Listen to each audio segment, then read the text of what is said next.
Welcome back to Hometown History, where every city hides a story, a secret, and a battle that shaped India.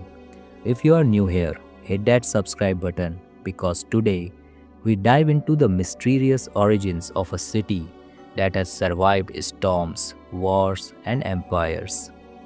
A city older than its name. On the granite shoulders of the Deccan Plateau, where the land burns under the summer sun and glows silver under the monsoon moonlight, there lies a city that has outlived empires, kings, invasions, and dynasties. A city whose stones remembers stories long before the first sultan arrived. A city where diamonds once slept beneath the soil, where the palaces grew out of dust, and where history changed direction again and again. This is Hyderabad, not just a city, but a timeline carved across 3000 years of ancient Indian civilization.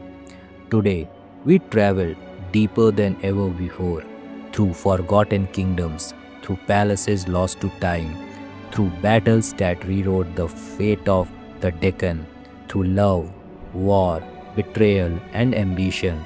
Welcome to the true history of the City of Diamonds and Deccan Thrones. The ancient beginnings, before kings, before cities, long before Hyderabad was a kingdom, long before Golconda rose on its granite hill, the region was home to Neolithic and megalithic cultures. Archaeologists have found pottery fragments, iron tools, megalithic stone burials, ancient cave shelters across areas like Nagarjuna Konda, Kondapur, Peddabankar, and outer regions of modern Hyderabad. These were people who tamed the land, learned the monsoon, and shaped one of India's oldest agrarian cultures. Over centuries, tribal societies grew into settled communities, and out of these early roots emerged one of India's earliest major empires, the Satavahanas, the first Deccan Empire.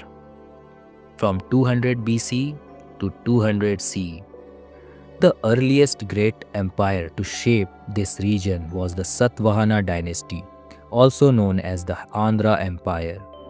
Their capital, Pratisthana, modern Patan, influenced a vast region, including Telangana. They developed trade with the Roman Empire, minted coins, patronized Buddhist stupas, chaityas, and viharas, laid foundation of early Deccan administration.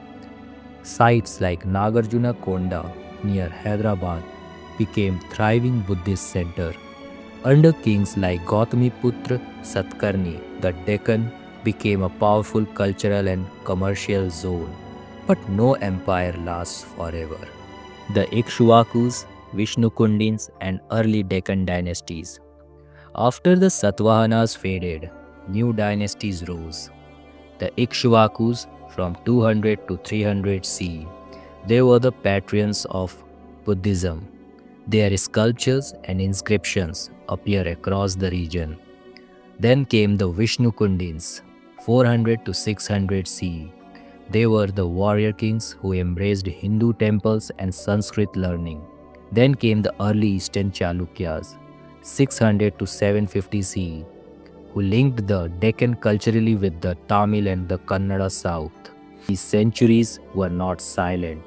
They were the building blocks, the cultural DNA that could shape the Hyderabad region's future identity. Rashtrakutas and the Kalyani Chalukyas war for the Deccan. Then the Rashtrakutas in 750 to 970 CE. It was a pan-Indian power who ruled from Manyakhetha.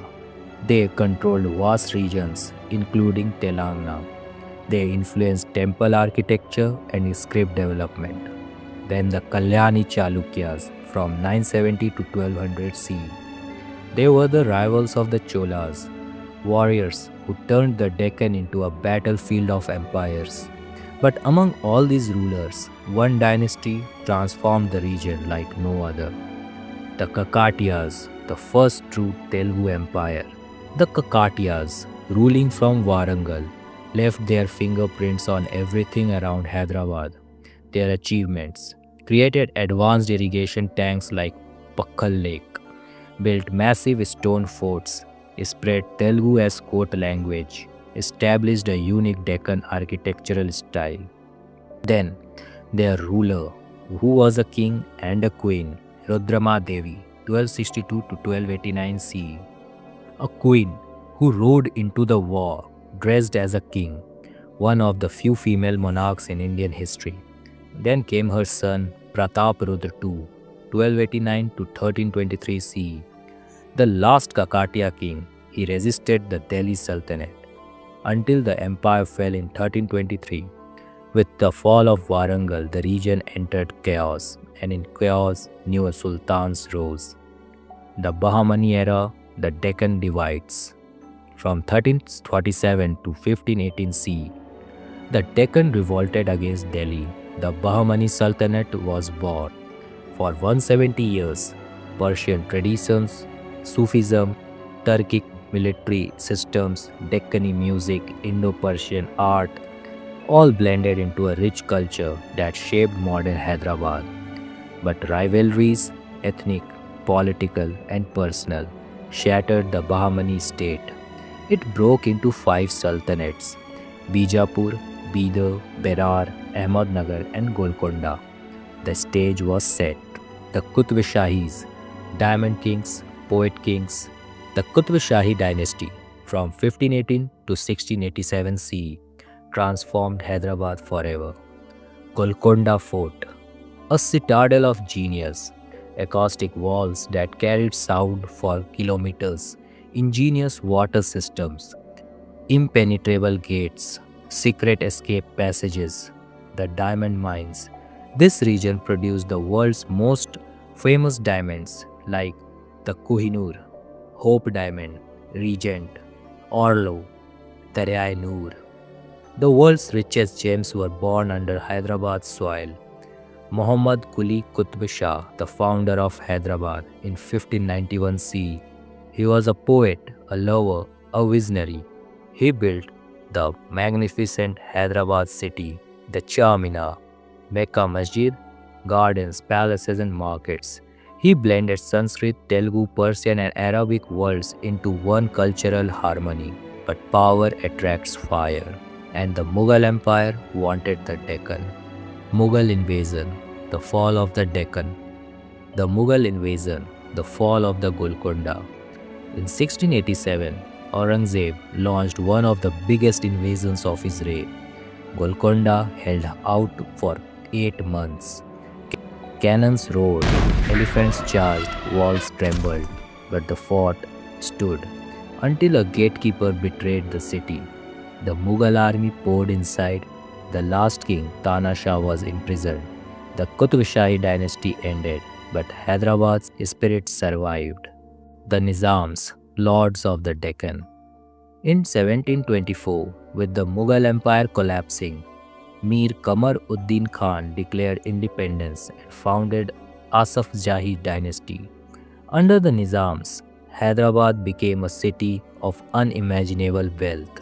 Falaknuma Palace with Venetian chandeliers, Chau Mahal Palace with royal courts, Purani Haveli with the world's longest wardrobe, Osmania University, massive lakes and public works.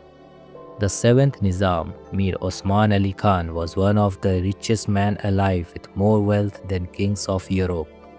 But independence was coming, and the Nizams faced their greatest dilemma. 1947 to 1948, the battle for Hyderabad. When India became independent, Hyderabad refused to join. Communal tension rose, political groups clashed. Finally, in September 1948, India launched Operation Polo. The Nizam surrendered. Hyderabad became part of India peacefully. The age of kings ended. A new age began. Modern Hyderabad, from pearls to technology. Post-independence, Hyderabad transformed rapidly, became capital of Andhra Pradesh. Biryani, Urdu poetry, and Charminar became cultural icons. In 1990s, high-tech city rose. Microsoft, Google, Amazon entered. In 2014 became capital of Telangana.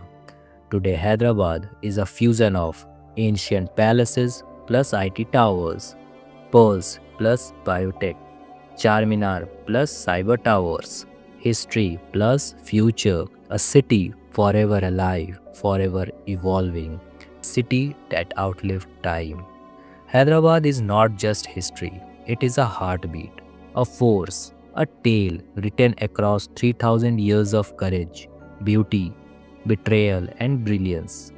From Neolithic tribes to Satvahana emperors to Kakatiya queens to Qutb Shahi poets to Nizam monarchs to modern innovators, Hyderabad has survived everything and risen each time stronger, brighter, and prouder. This is Hyderabad, the city of diamonds and Deccan thrones. If this journey moved you, if Hyderabad's story thrilled you, hit like, comment your favorite part, subscribe to Hometown History so we can uncover the forgotten stories of India one city at a time. Thank you.